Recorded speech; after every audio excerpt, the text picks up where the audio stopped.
It's time! It's time! It's ECW time!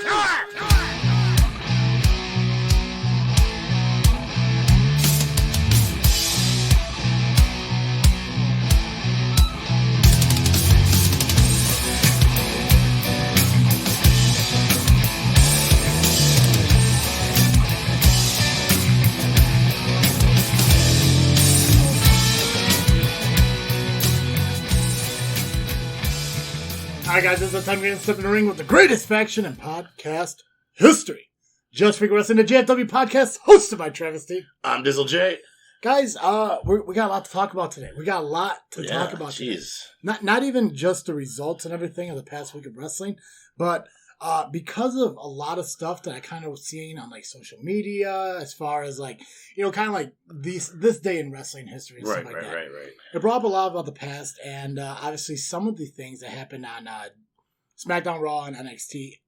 I compiled some questions for you. Cool. So we're gonna do that. We also got to do our pay-per-views. We decided to do some like with the pay-per-views and stuff for the month. Create our own pay-per-view schedule. Yeah. Which my list is right over there on the desk. Now that I realize it, but it's also up here. Yeah. So I'll rewrite it as we do this because I'm not getting up. Because then we have to edit. Where's our interns? Where's the intern? Where's the fucking interns? Anyways, no interns. We're going to dive into all this here, but I just want to remind all of you guys that this episode of Just Freakin Wrestling is brought to you by ballwash.com. Go to ballwash.com, pick up any of the amazing products you have available. Boxers, shampoos, conditioners, body washes. They got a nut rub, which is kind of like a cologne for your genitals. They got a ball guard kind of powder. It goes on like a lotion, dries like a powder. Fill your cart with all these products and everything, guys. And then when you hit that checkout and you're about to pay, put the promo code FREAKNET, FREAKNET. Saves you 15% on your entire order. Ballwash.com. Get the funk out of your junk. Want to talk about Audible? Audible.com / audibletrial.com / JFW, right? I know. You want me to do it? Yeah. It's okay. No, I'm not the promo guy. No, it's fine. It's not like I do it every week. Yeah. Guys, if you're just like me and a huge fan of books and history, just not a huge fan of reading about them yourselves, Audible is the best place for you to go. One-stop shop for all audiobooks. If you go to audibletrial.com / FreakNet today, that's close. Yeah. You can save you get a free subscription for 30 days. On top of that, you get a credit to your first book purchase. And from what I discovered, as well as Dizzle J, because we both used Audible in the past, they have so many wrestling autobiographies and biographies that are available to you. You can check out the history of the ECW, some autobiographies of Shawn Michaels, Chris Jericho, Bret the Hitman Hart. The list goes on and on. I mean, every wrestler has their own pretty much biography. Jericho reads this to you, too. And I thought that was awesome to me. Yeah, most of them should do that. I would love to hear Foley tell me his story. Because it just makes the book come more to life to me. And I'm the same way as you. I'm a big comic book guy.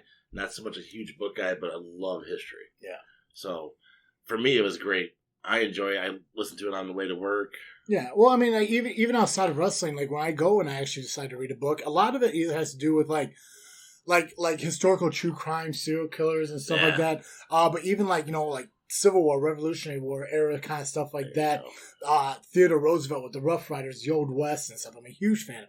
And all those books are available at Audible. And you get 1 credit to a free book purchase plus a 30-day free trial just by going to audibletrial.com / FreakNet today.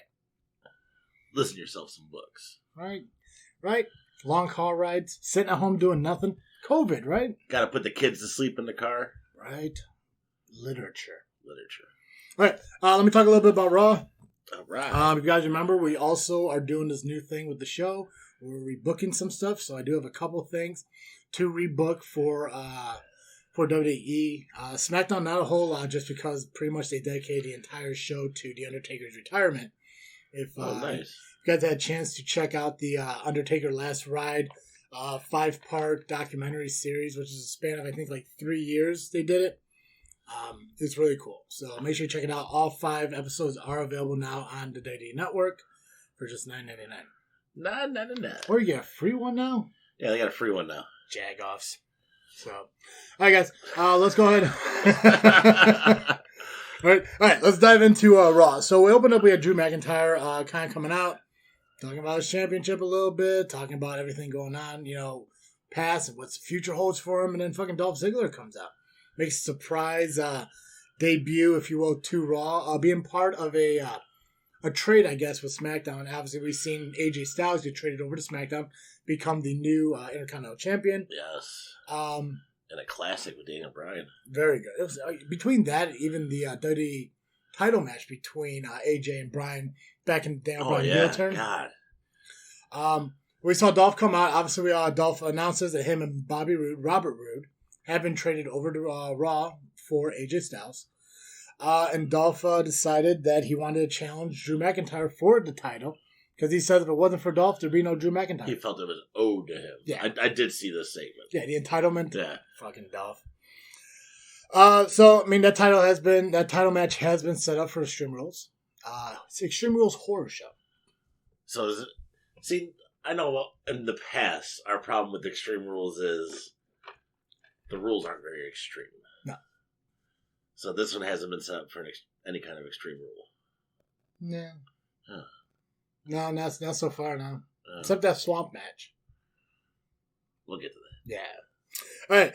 Following this promo, Nia Jax came out, was talking about how it's surprising she's not surprised Charlotte has a women's title match against Asuka tonight. Because again, it's the same promo that she shoots. It's the same thing everyone did with John Cena. Yeah. It's like, oh, you're just handed this, you're handed that because Ric Flair is your dad. A little scuffle broke out. R-Truth came out during this promo talking about how, like, maybe it's not really Nia, maybe it's Tozawa because ninjas are masters of the skies and stuff. But apparently Tozawa has ninjas now. Yes. One big ninja. Yeah, God. So not a whole lot going on in that promo either. I mean, Charlotte did come out, did get in a little quarrel with Nia, ended up holding her left arm, which we're going to find out that she's going to be out of action at least until SummerSlam because of the injury, which I think it's been an injury she had for a while. Because I watched actually that segment a couple times to try to find the Nia Jax botch moment where she fucked it up, but it wasn't really there. Viking Raiders finally had their tag team title match against the Street Profits. Street Profits picked up the win. Got attacked from Andrade and Garza afterwards. My rebooking for this would have been Garza and Andrade coming out in the middle of the match, causing a disqualification, which ultimately turns into a triple threat tag match at Extreme Rules. Ooh. Like ladder match even. Ooh. Right? Man. That's my rebooking. It's almost like Heyman sitting next to me. Right. Well, he's not sitting next to anyone anymore, apparently. So yeah.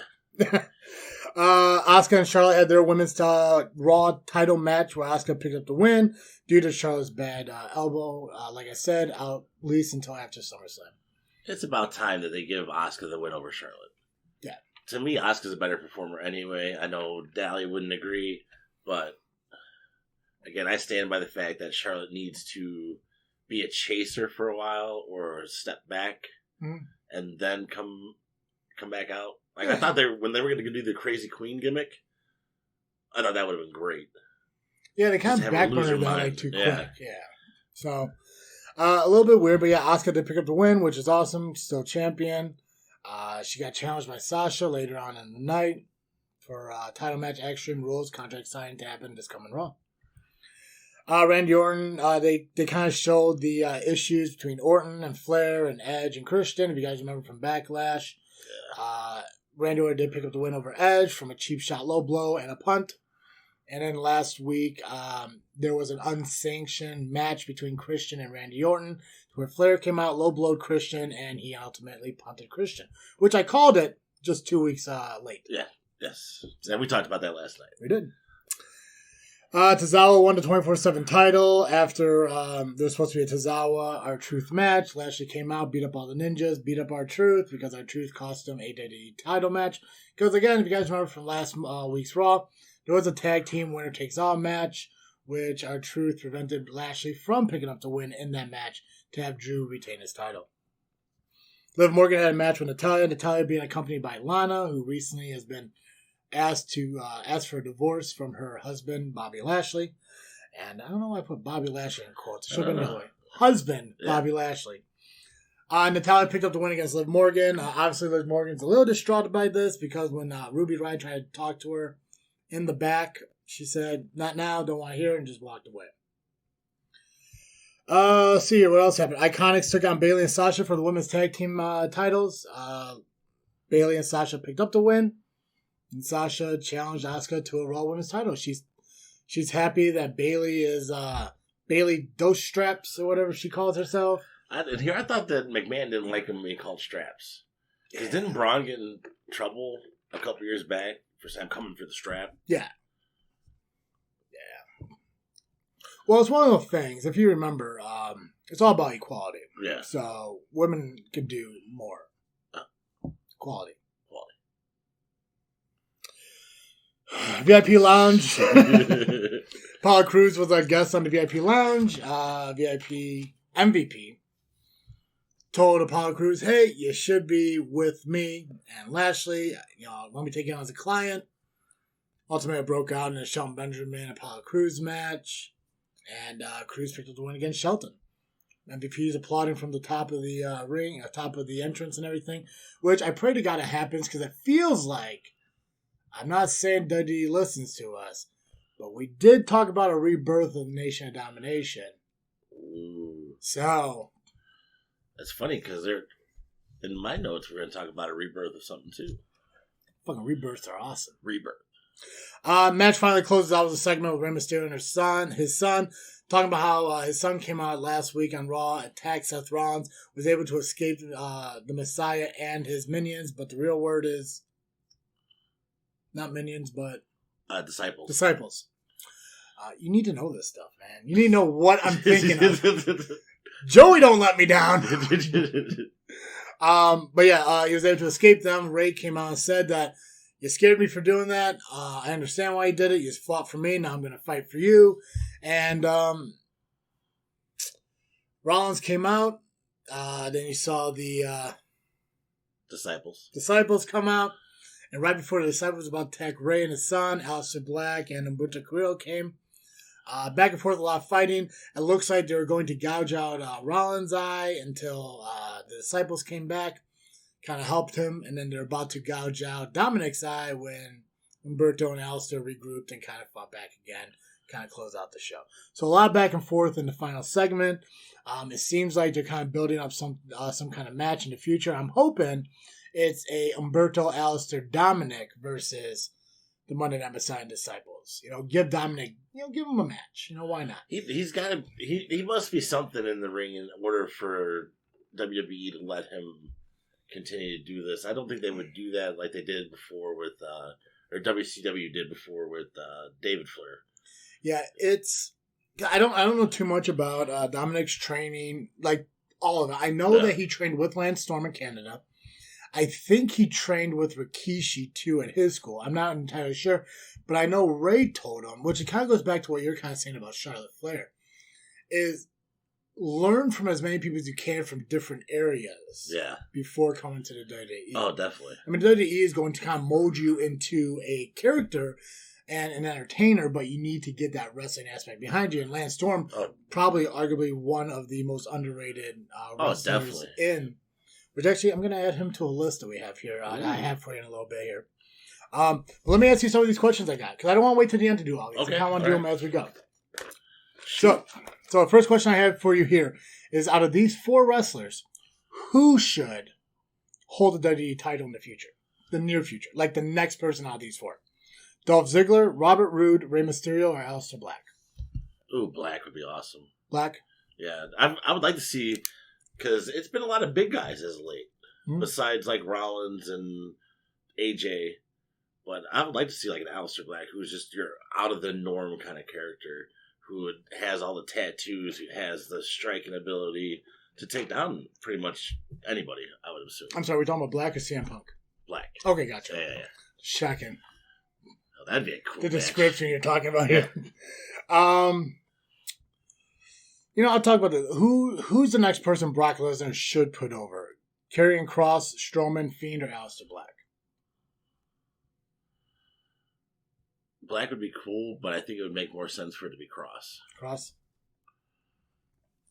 Okay, I believe it. This one I'm gonna wait till NXT. So I'm good right now. Cool. That's it for Raw. All right, Impact Tuesday night. I was telling you about Impact earlier. To me, it's getting to be what WWE used to be, with more video packages and more backstage stuff. I gotta say though, I am impressed that you have a notebook. Yeah. Did I tell you that I bought you a notebook? No. I didn't. But guys, if you wanted to buy a notebook, you can buy your very own JFW notebook at tpublic.com just by searching JFW. Guys, we have so many designs that are available on a plethora of merchandise. T-shirts, as you see what we're wearing. Travesty Dizzle J 2020, make wrestling great again. I have it in black. I also own it in blue. But you can pick any color you want that we have available on the site. As well as Dizzle J's mental 33% shirt. Here we have the graffitied brick wall. Or still, we have the original Dizzle J shirt. There's also available on the site. Yeah. We got the old JFW logo. We got the new JFW logo. We got Dali's shirt available on there, as well as some Freakin Studio shirts, and we do got some This Freakin Show shirts. It's all part of the Freakin Studio market that we have built up. So check it out again, tpublic, TEPUBLIC.com, just by searching JFW. Freakin Studios. So again, Impact is just becoming. I had a hard time watching it. It was real boring. The matches were pretty okay. It started out with Tasha Steelz versus Naomi.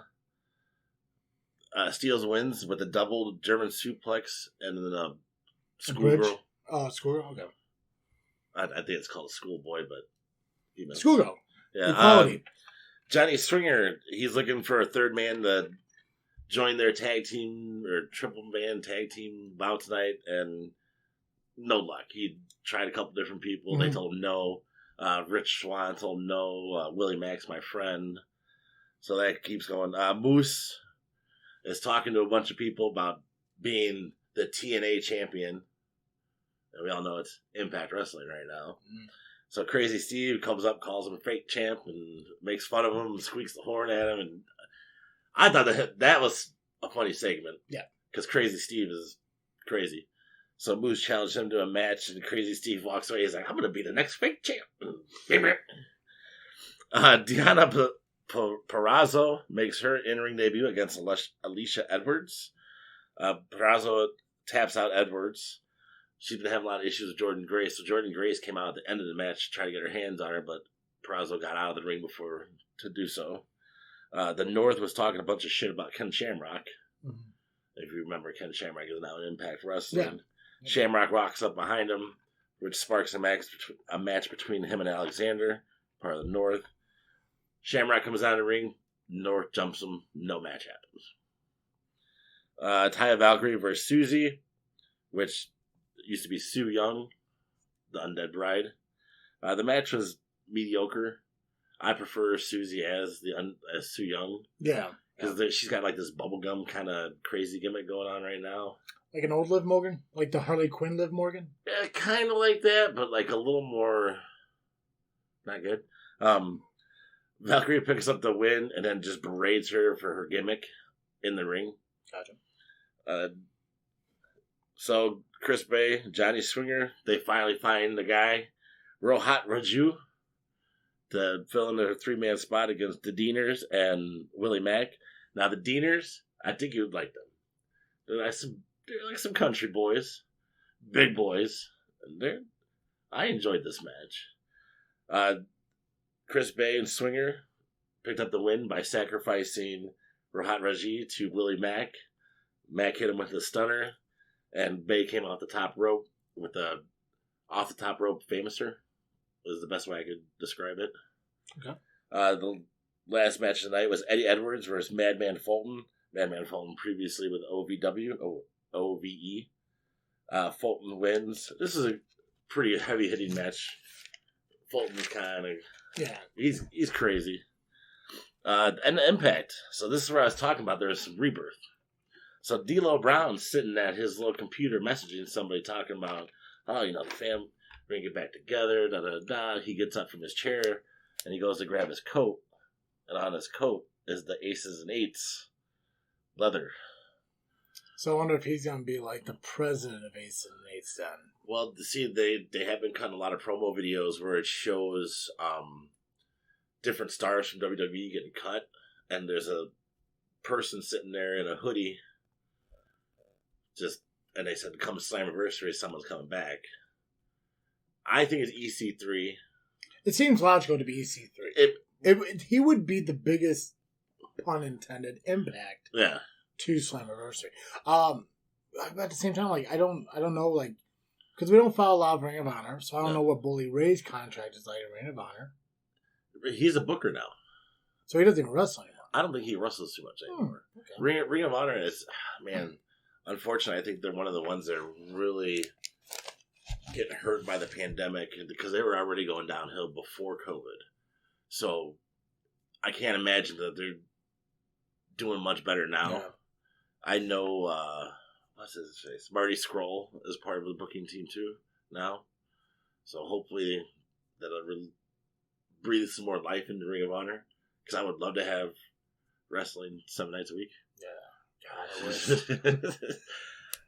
That's the end for Impact? Yeah. Oh, also, Carl Anderson on Twitter has been making not snide remarks, but like about hinting remarks about Slammiversary. Oh, okay. I remember I saw some posts about like people talking about, because obviously a lot of wrestlers are being re-signed to WWE under like cheaper contracts, and Carl Anderson's name was mentioned. And he put some Twitter posts on to say "no fucking way" or something like that. Yeah. So. I mean, Gallows and Anderson would be pretty cool for if they were to like help lead the Aces and Eights. See, that's what I was thinking after the D'Lo Brown thing. I was like, well, Gallows was in the Aces and Eights. Yeah, Doc. Yeah, I think that'd be cool. I like Gallows. I hated that WWE watered him down. And it's the same with Carl Anderson, because those two nerd. What the fuck is that shit? It was funny. I liked it. I fucking liked it. I hated it. It's all because WWE needs to have that bully so they can have the fucking stand up. Like the bully, be a bully. Don't be a TV bully. You know what I'm saying? Fuck yeah, lunch money bully. Fuck yeah. Yeah, but then he shouldn't be taking lunch money from these guys. God, it would be cool if he did. That'd be awesome. Right? Like they're in fucking catering. He's like, give me your lunch money, and then the producer's like, all the food's free. Nerd, and pushes him down.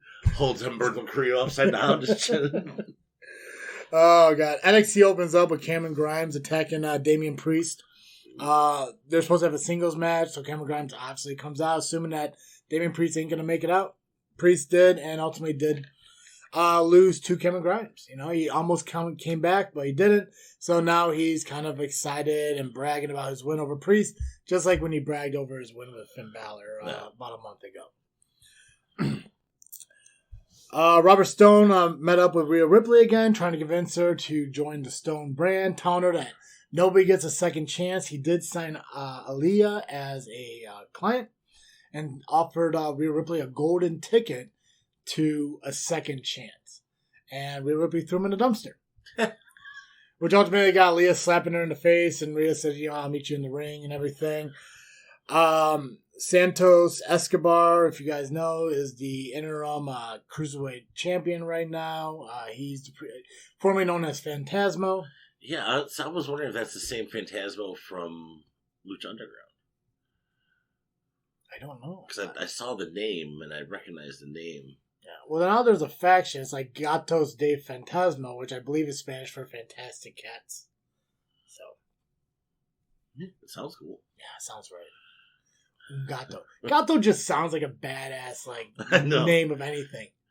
Like what was that fucking the Rundown with The Rock when they're trying to find the Diablo del Gato or something like that, the Devil Cat or whatever. Gato del Diablo.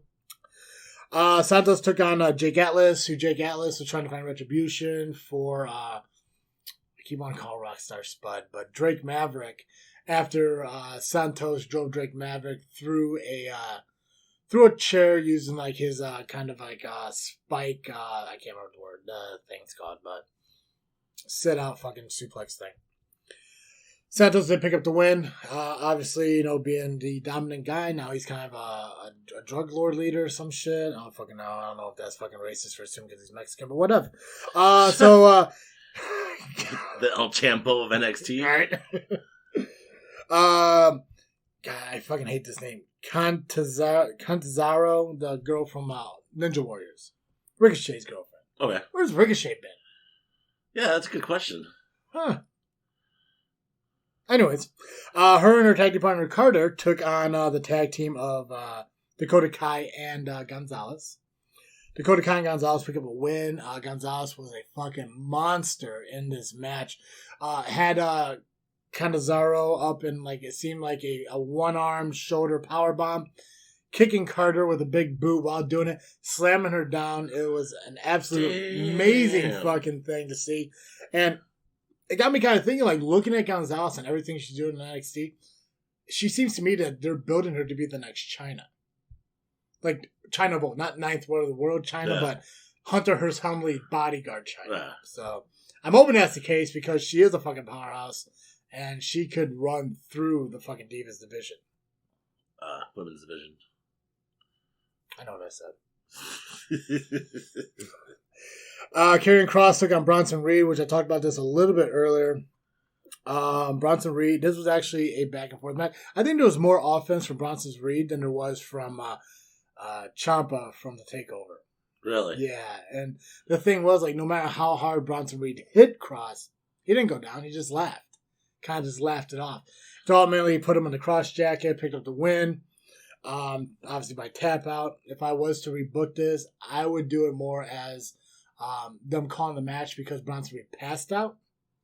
And that way, it leaves it open for a series of future matches, saying that, hey, yo, I may have passed out, but you never beat me. Because we do know, we'll find out here at the end, Cole is facing the winner of a triple threat match later on in the evening at the next takeover, for title versus title. So obviously, Kross isn't going to be in that next match, so you need something for Kross to move forward. So just put him in a series of fucking matches against Bronson Reed. Being a big powerhouse dude, it makes sense for him to get offense on Karrion Kross. But at the same time, you know what Karrion's capable of, so when he does constantly pick up the wins and stuff, it makes sense. It makes him more balanced. Yeah. It gives him a relevant storyline to follow for the time being. Rhea Ripley had her match with Aaliyah, picked up the win. Robert Stone gives a hold of William Regal and says, we demand a rematch, blah, blah, we want this. And Regal said, fine, if you guys want a rematch, then you both will take Rhea Ripley on next week in a handicap match. And the stipulation has been confirmed and agreed upon by both parties. If Rhea loses, she is now a client of the Stone brand. So we're going to find out next week if Rhea Ripley is going to be managed by Robert Stone. Ooh. It's a nice little twist. Dexter Lumis took on Roderick Strong. Match never really started. Bell rang. Strong was too freaked out, ran away, got counted out. Nothing too exciting. And then we had the triple threat match. Lee, Gargano, and Balor. Triple threat for North American Championship. Winner go on to face Adam Cole in a winner takes all match. Lee retained the title, and now he's going on to face Cole. Ooh. Great match. A lot of high spots. Obviously, being Gargano, Lee, and Balor, you expect something great. And all of it was awesome. That sounds like an amazing match. Yep. So my question's for you.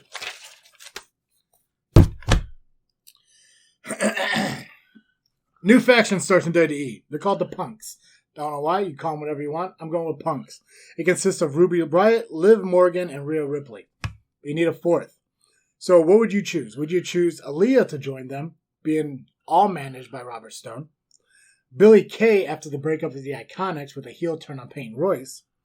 Nikki Cross joining after losing what we will find out sooner, her women's championship match against Bayley at Extreme Rules coming up and breaking down and attacking Alexa Bliss.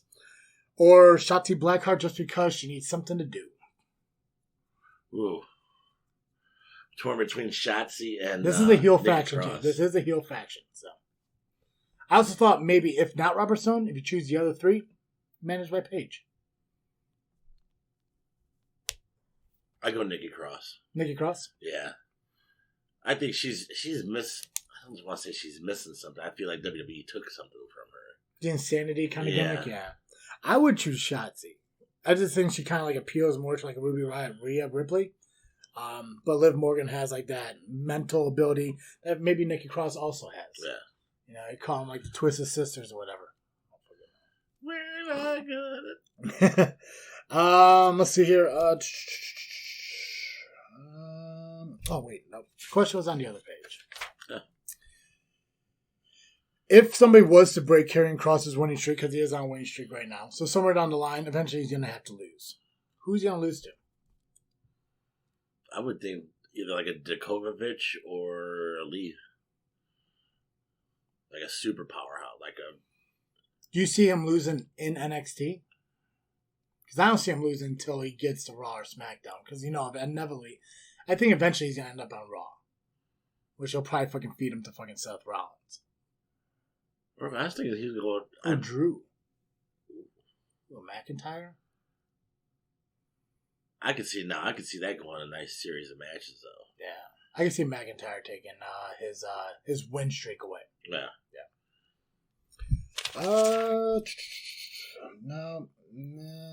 Nope. That's all I got for NXT. Cool.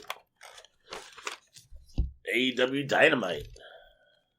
Yes, AEW's still a thing. Yes, it's still a thing.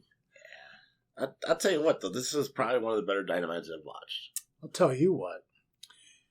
If you want to help promote the podcast and help us incur some kind of income for some future projects, we have and on the back burner, if you will. Back burner. Yeah. Go to patreon.com/JFW podcast. There's so many tiers there from $1 to $20, and every tier gives you prizes. Prizes from the additional tier above it. So the more money you spend, the more stuff you get. Be part of the Patreon team, just like Becky and Brandy are, so shout out to you guys. Again, patreon.com/JFW podcast. Sign up today and help out JFW become more than what they are right now, which is the greatest faction in podcast history. It'll be the greatest faction in the world. The world. Ready? Yes. I'm good. So AEW opens up with a lumberjack match. Probably, which I'm glad. I'm glad there's a lumberjack match. One of my favorite matches. Right. It's been a long time since we've seen a lumberjack match. And this is a good lumberjack match, too. It was Luchasaurus versus Wardlow. Wardlow is MJF's bodyguard. Man, these guys were all over the place. Big dudes. Big fucking dudes. The shit that they were doing was ridiculous. So it got to the point where they spilled out onto the stage, and Wardlow threw Marco Stunt into the crowd, the wrestlers, and then Luchasaurus kicks Wardlow into the crowd, and then he does, what was it? A shooting star press into the crowd. This big ass dude doing a shooting star press into the crowd. It was just all over the place. It was awesome. It went back and forth. Wardlow actually ends up picking up the win by doing a low blow and then hitting him with what they called an F10. Okay. Yeah. Yeah. So picture the F5, but he tosses him in the air and he kind of spins a little bit and hits the ground. Somebody else did that. There's another wrestler who did that move. Just standing, spin and flip. Yeah. I can't remember. I think it was Matt Morgan. It might have been Matt Morgan. It might have been Matt Morgan. Which he should have been fucking champion at some point. I heard he was a douche, though. Oh, yeah. Come on. He's a Harvard graduate or Yale graduate. That's a real thing. He literally sent his fucking DNA off to be tested. Or sent to space or something. Yeah, that's real. He's the genetic... Yeah. The genetic freak. The blueprint. The blueprint, that's what it was. Yeah. They went to a quick little vignette. Techniques by Taz, which was just basically a video homage to Brian Cage. Okay. I love the pairing of Cage and Taz. Yeah. It works. And well, especially you saw how it unfolded in the I believe it was not last week but 2 weeks ago when Brian Cage took out Moxley in the parking lot. Yeah. They talked about that too. Because I'm sorry for cutting off here, but it's kind of like Taz is almost more of a handler than a manager. Yeah, kind of like with Brock and Paul Heyman. Right. I don't want to call him an advocate. It's more of hey, listen, man, let's just save it. Let's just save it. If you hurt him now, you don't get a title match later or shit like that. Yeah. It's almost like a handler, not a great handler, but a handler nonetheless. Taz is no, don't do that. Yeah, whatever. Okay, I guess he did it. Taz is meh. Taz looks good though. He looks better than what he has in the past. Yeah. So I'm glad he's kind of working on himself because he was one of my favorites from ECW. Yeah, it was a shame because he's one of those guys whose career ended too soon. Right. Yeah. And he didn't get the respect he deserved in WWE. Not many ECW guys did. Yeah. Women's champion Shida took on Red Velvet. It's basically a squash match, but before the match, Penelope Ford was on the outside of the ring. Slapped Shida So as soon as that bell rings, she just hits this girl with a running knee, and then the Falcon Arrow was her finisher. Boom. Squash match. 10 seconds tops, maybe. They do a press conference between Team Cody and Jack Hagar is supposed to be there for the TNT title, but Hagar didn't show up. So you got all these people asking questions, and all of a sudden Hagar shows up. They do a photo op, and Hagar stands there like this, and Cody's like this, and Hagar does this little thing right here. And the MMA stuff? Yeah. Cody slaps it out of it, and he turns around, and then the woman that came with Hagar grabs a cup of water and throws it on Cody, and I walk away. Didn't even say it. Hagar really didn't say nothing. He doesn't really need to. Yeah. He's a dominant dude. I mean, he's probably one of the few who were able to go to MMA after wrestling and fucking succeed at it. Right. Him and Brock. I mean, realistically, I don't know how Lashley's MMA career was. We Lashley all know wasn't about Punk's, but Yeah, Lashley's wasn't bad. He did Bellator though. I don't know what really the difference is, but I think it's awesome. I think it's just like Ring of Honor, WWE. Yeah. It's just different names, same fucking fighting. So then next up was this weird promo video. With Joey. I know this AEW does a lot of vignettes. There's a lot of video packages. Yeah. Not so much promos, but video packages. Yeah. So it's Joey Janela and Sonny Kiss, who is an interesting character. Kind of reminds me of Velveteen Dream. Yeah. Orlando Jordan and there you go.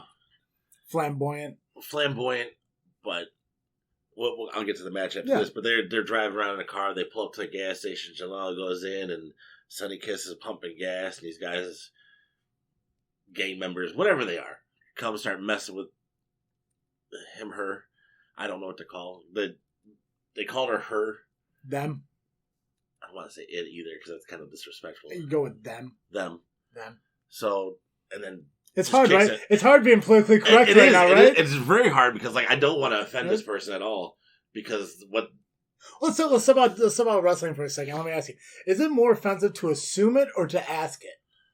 I would think to assume it, right? Like if you go to somebody like, "I'm sorry, are you sir or ma'am?" Wouldn't that be more offended to them because you shouldn't assume what they are? See, I think if you ask, that would be more proper. I can't just walk up to.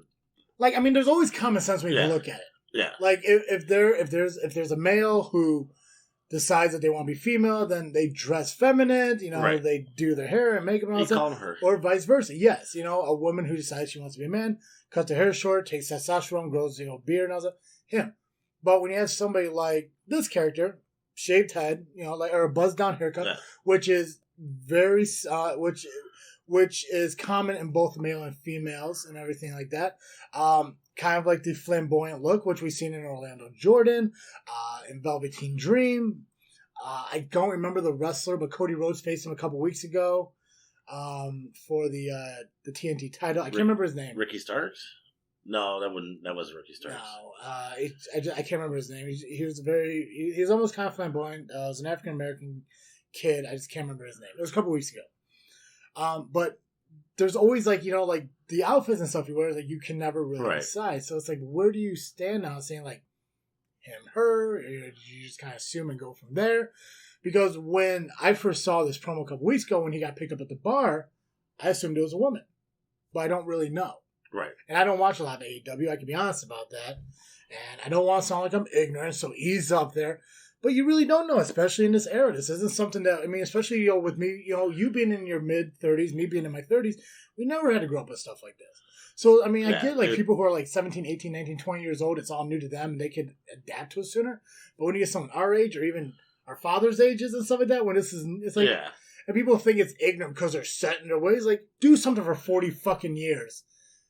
My whole thing, like I said, I obviously being part of this podcast, being under Freaknet Studios, I have to obviously conduct myself with a certain level of respect for other people. Well, we always try to be as respectful as possible to both men and women. Not only here, but in my outside life too, because I got to be that responsible parent for my kids. So it's to me, I'm going to ask you if I can't tell which one you want to be, or if you're pansexual or whatever, that's cool.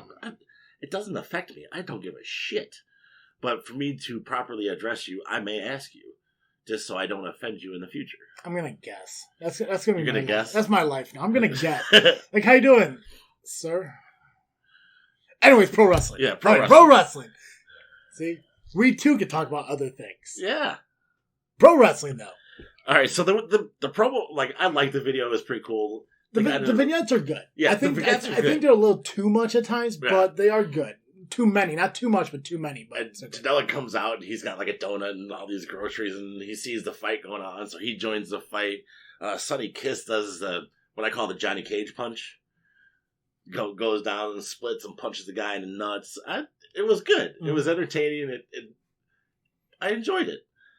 Cut to the match. It's Colt Cabana and Brody Lee versus Joey Janela and Sonny Kiss. And I tell you what, this Sonny Kiss, he or she is just phenomenal in the ring. They are just phenomenal in the ring. I mean, doing all kinds of. Brody Lee was actually, to see him unwatered down too was nice. Yeah. Came to a point where Brody Lee pushed Colt Cabana out of the way, and he took a hit from Joey Janela. Lee discus lariats Janela and gives Cabana the pin. So he's trying to get Cabana to join the order. Which I think inevitably is going to happen. I think it's going to happen. I think it makes sense. I think it's going to be a big swerve because of Colt Cabana's character is, from what I remember, has kind of always been on the lighter side. Yeah. But I think he's also really big into swerves, like when he ended up suing CM Punk. Yeah. No one saw that one coming. At the end of the match, Lance Archer comes out and attacks Kiss. And then Janela throws a chair at him. And he just kind of swats it down. And then beats the piss out of it. And then Jake the Snake has to come out and fucking stop him from just stomping a muzzle on his ass. As you can see, I did my homework. You're doing stuff, man. I was doing stuff. You are doing stuff. Match of the night for me was this next one. Okay. I loved it. I talked to you a little bit about it. SCU versus FTR. And it was Daniels and Kaz, no Scorpio Sky. But these guys just went back and forth. They did a power bomb neck breaker. SCU did it to one of the guys, FTR. FTR kind of changed their look just a little bit. They don't have the big thing. Their ring entrance, they came in a nice, like, hot rod pickup truck. I do like that. I'm going back when they debuted it, I really liked it. I'm going back and forth, bouncing around in the match, but as it comes to my head, I'm the same. Yeah. This match it was going either way, and I really got invested. Yeah. So when you get invested in those matches like that, it just makes it that much better. Yeah. FTR wins, hitting the Goodnight Express, formerly known as the Shatter Machine, and then FTR puts the whole tag team division on notice. They're playing with the big boys now. The Butcher and the Blade got in their truck, and they started talking shit. And then the Lucha Bros were behind them in the ring, and it all breaks out. They challenge them to an 8-man tag between the Butcher, the Blade, the Lucha Bros, FTR, and the Young Bucks. And that's going to happen at Fyter Fest in the next 2 weeks. Brian Cage took on some Lackey. Now, I noticed between AEW, Impact, and WWE, there's a lot of matches on AEW. Yeah. In a 2-hour span. How long are these actual matches? Some of them aren't that long. Like, I'm pretty sure that this SCU FTR match was the longest. At 10, 12 minutes? Probably. Okay. Go ahead. It's either that one or the Lumberjack match.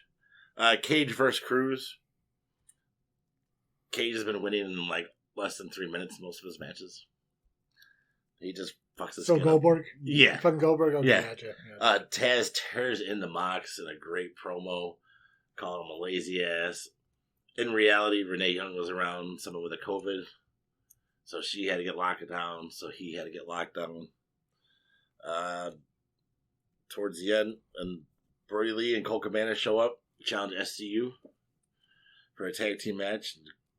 Cabana was like, SCU? because SCU is a well-rounded team. Well, I think they're actually friends too. Yeah. Right? Like when Cole Cabana came in, wasn't he? Oh, that's right. Team with SCU inside it? So I know my AEW. Yeah. Good job. Yeah, he did his stupid little Superman pin. Britt Baker sits off to the side now in like this little cage thing. Yeah. She sends messages to Tony Schiavone. It's real stupid. Big Swole, who is this massive black woman who comes up. She's married to Rich Swann, right? I think so. I know it's either Rich Swann or Cedric Alexander. It might be Cedric Alexander. I know she's married to somebody. I know when I saw her, I was like, fuck, it reminds me of Jazz. Yeah. And so she gets on top of this thing, and she just dumps trash all over Britt Baker. I can't stand Britt Baker. Yeah. Even though she is really Adam Cole's girlfriend? Yeah, whatever. Britt Baker DDS? Yeah. Adam Cole's girlfriend. She was seen on fucking TakeOver. Yeah, and Triple H apologized to her. Santana took on Matt Hardy. It was a decent match. Matt, he still puts on a good match, but you can see in his face. Time. Yeah, it's time. It's time. It's time for him to take a step back. And even he said that in a couple promos that he did with AEW. He's like, I got all this vast wealth of knowledge. So he's taking Private Party under his wing to, give him the Hardy Boy treatment, I guess.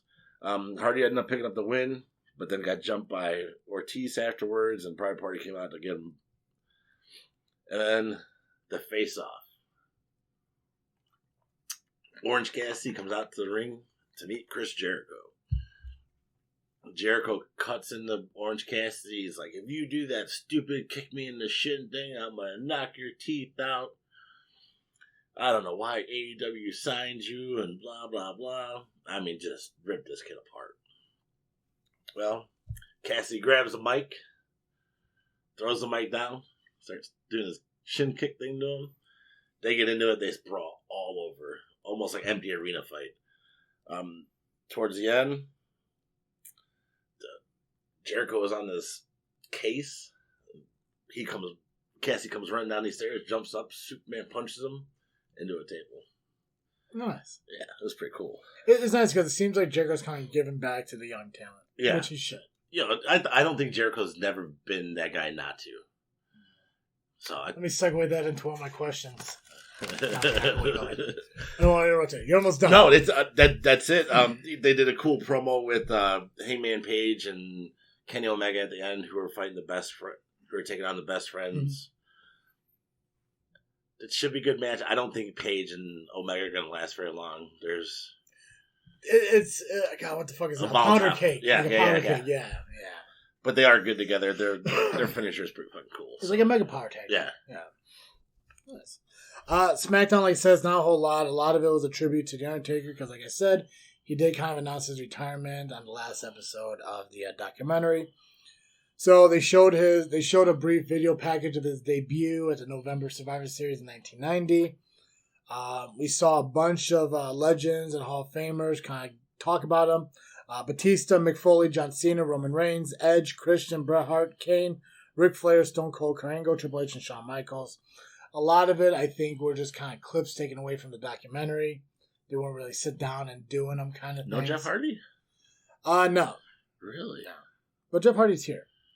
Jeff Hardy is part of this in a way. Jesus? You calling it? Tech. Fucking goddamn, like was it my fucking Mr. T at the Hall of Fame? They showed the last match he had with AJ Styles at WrestleMania in the Boneyard match in its entirety. Corbin came out, said the Taker was a kiss ass in McMahon's, that he held a lot of talent down over the career, which caused Jeff Hardy to come out and interfere in that. And speaking of keeping wrestlers and people down, I have a question for you, Jay. All right. Who held more talent down throughout their career? Hulk Hogan, John Cena, Triple H, or Shawn Michaels in the 90s? Hogan. Hogan? You think so? I think so. There's lots. I've read more. I think I've read more bad about Hogan. Yeah. So I would say Cena, man. You think Cena had that power, though? Yes. Yes, I do. Maybe not intentionally, but he didn't help him either.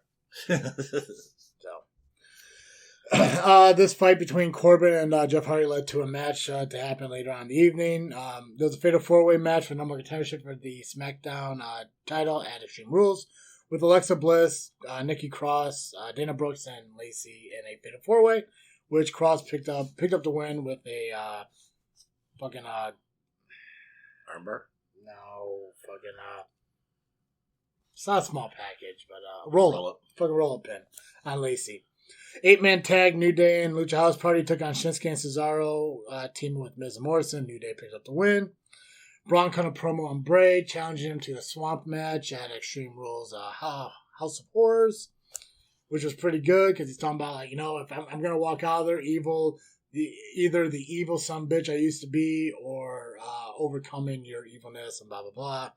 Told a story about some water moccasin slithering out of the swamp, biting Bray Wyatt in the face, and all he did was laugh. It was a good promo. And finally, main event, Hardy took on Corbin. Ended up being a lumberjack match. Really? Yep, because Corbin kept trying to run away, and everyone was pissed about Corbin's bad mouth of the Taker. Ultimately, Hardy picked up the win. We saw New Day come in and help out Jeff Hardy after being a post-match attack on Corbin. Braun Strowman came in, gave him the power slam, and then Matt Riddle came in and offered him sex. No, I'm kidding. Did a somersault from the top rope, and they all ended with a picture of the Undertaker on the Titantron to close out the show.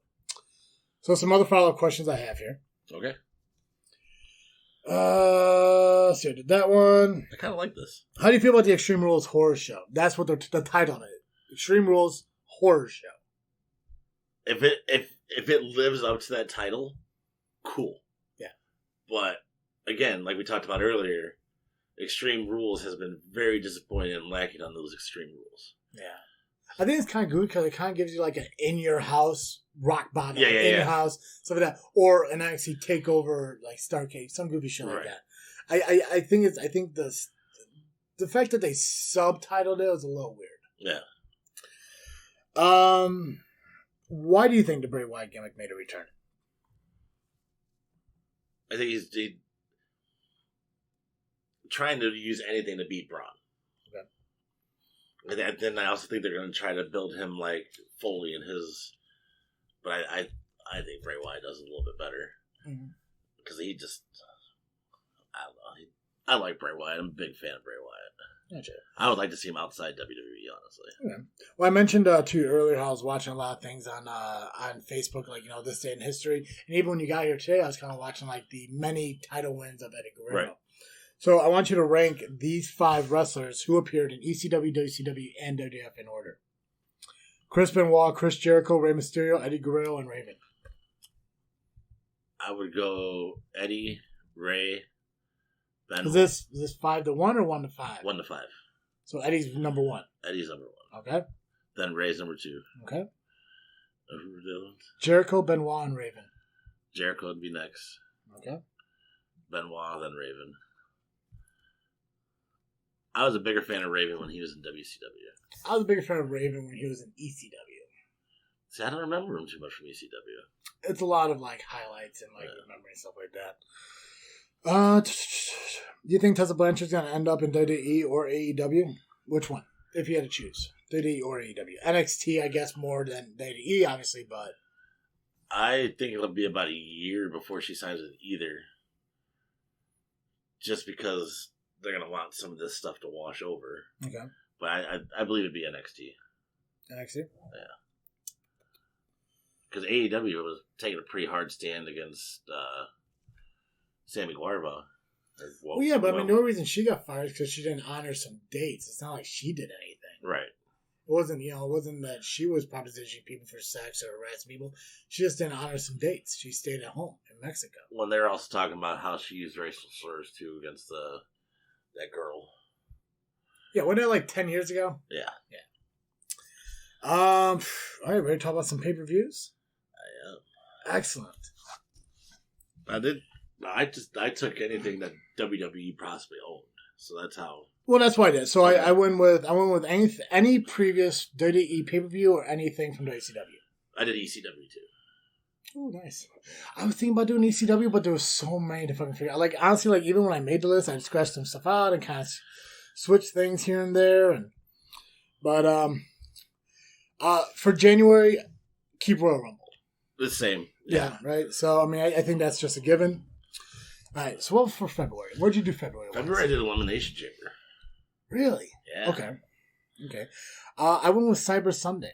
I like the fan interaction, kind of. Cool. Yeah, like it gives the fans an opportunity, especially in a social media world, to doing the votes and stuff on Facebook and Twitter and all that other stuff. I think it'd be great to do. What about March, man? Money in the Bank. See, Money in the Bank is one I forgot about. See, you call it. I went with No Way Out. I was always a big fan of the No Way Out pay-per-view. But see, like, and that was another thing too, because like I said, there's a lot of them that are there, is out there. I'll mention some of the ones that I would have gone with as alternative, because I don't want to say one that you already did until we get to it. So March I did go with No Way Out. April I stuck with WrestleMania. I stuck with WrestleMania too. My whole reasoning for Money in the Bank before WrestleMania is because I thought that would be way more interesting. That, like, could it be a cash-in? Yeah. I gotcha. That makes sense. I wouldn't mind it even like being like Money in the Bank being just a match at WrestleMania. See, I also enjoyed that too, because I was thinking the same thing, because that's where it originated. Yeah, well, one of the things I tried to avoid by doing this is I didn't want to use a name of a match stipulation as part of a pay-per-view. So, like, when they did Elimination Chamber, Money in the Bank, Fatal 4-Way was even a fucking, stuff like that. I tried to avoid those because those could be great matches within even the big four pay-per-views, SummerSlam, Survivor Series, and stuff like that, which I'm assuming you also kept. Yes. Okay. May, I went with Evolution, the all-women's pay-per-view. I went with Extreme Rules. Okay. I was looking to see if I had Extreme Rules on here, but I don't. May, I went with One Night Stand, the ECW pay-per-view. So look at that. I guess I did do it. King of the Ring. Oh, yeah, King of the Ring. From beginning to end. Had the whole tournament right there. Right. And even the coronation at the end and everything. Yeah, I would like that. July, I went with Bash at the Beach from WCW. Clash of Champions. Nice. August, I went with SummerSlam. Same. September, I went with WCW's Fall Brawl. Super Brawl. Ooh, same. Yeah. I think they fucking, like, half their fucking pay-per-views either had the word brawl or bash in it. Yeah. God damn it. October, Halloween Havoc. Oh, of course. We talked about that. Yeah, it had to be Halloween. The fact that they haven't done that yet. Yeah, it's retarded that they haven't done that yet. November, Survivor Series. Definitely. And then for December, I went Armageddon. December to Dismember. ECW? Nice. ECW. I always knew, like, if I ever had a wrestling company of my own, one of my pay-per-views would be called Hell Frozen Over. Ooh, that'd be cool. Right? I know I have a book somewhere of all my old wrestling shit that I used to talk about with your brother, and I think a little bit of you. I know we had a bunch of people, like, even Rosie and shit like that, but I had, like, a list of pay-per-view names and stuff. Payback was one of them. I think I remember that we actually made some matches too at one point. Oh yeah, we made some match cards and stuff. Yeah, because we're gonna have Cell Block there. Yeah. Rosie was Machete. You're Gabriel Righteous. I think I was General Assassin because Travesty wasn't a thing at that moment. There was a lot of different things. I think Chad was Havoc, but AOVIK. It was spelled differently than what Sandman was in WCW. Yeah. We had a couple women's wrestlers. I think a Cobra we were talking about bringing in, which was weird because even before the company even existed, I had an independent wrestler reach out to me on MySpace. That's how old this is. About being booked on a show. And I don't know if you guys know this independent wrestler, but oh god, what the fuck was his name? It was a vampire gimmick.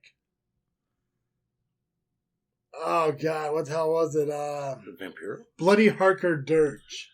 Bloody Harker Dirge? Harker Dirge. Dirge. I believe it was Harker Dirge. I know it's definitely Bloody something Dirge, but I think it was Harker. If you guys know an independent wrestler named Dirge, I believe he also trained some wrestlers at a school. But he was the first independent wrestler to reach out to me to be booked in a wrestling company that didn't exist. So I think that we didn't even start. What was it called? Oh man, what did we call it? It was Southland Wrestling Society or something like that. Because I knew I think it was called Southland Wrestling Society or South. I think it was Midwest. It was like Midwest Wrestling Society or something. I know it was Wrestling Society. Might have been Midwest or Midway. I don't forget. Because it was either SMS or like. I do know that I named the playlist on my iPod in my truck, and I can easily look at it when we're done here. Oh God! All right, Jay. What is your holy shit and who gives a shit for the week? Holy shit is Tessa Blanchard getting fired. Yep. No one gives a shit. Man, Impact. Yep. The show. I was a big fan for a long time, and it just kind of too much background stuff. Get in the ring, do the work, show me the talent that's there. Yeah. I know there's talent there. Willie Mack, Rich Swann. I think Swann's actually hurt at the moment, but the talent's there. Use it. I agree on the holy shit with Tessa being fired. I get that, she's not honoring dates and everything, but I mean, especially with the COVID thing and her living outside the country in Mexico, I mean, travel is hard to do. I know they were talking about her doing vignettes and stuff from her house. Now, the reason she didn't do that, maybe that's personal, that's up to her, but it was shocking because she was champion. They stripped her of the title and fired her. I don't recall that ever really being a thing that I heard of. I don't think that either WCW stripped and fired somebody before that I can remember. The only thing that come close would probably be Kennedy, but they made him lose the Money in the Bank on TV. Yeah. My who gives a shit is Dolph's title match at Extreme Rules. It just seems like a filler thing to give fucking Corbin a different match, a different wrestler to fight. So, Dizzle J's pick of the week: Orange Cassidy versus Pac at AEW Revolution. I think this match really showcased Orange Cassidy. Obviously, we know Pac is good. Mm-hmm. Pac's been all over. He's the son bitch. Yeah. Check it out. These guys are just amazing.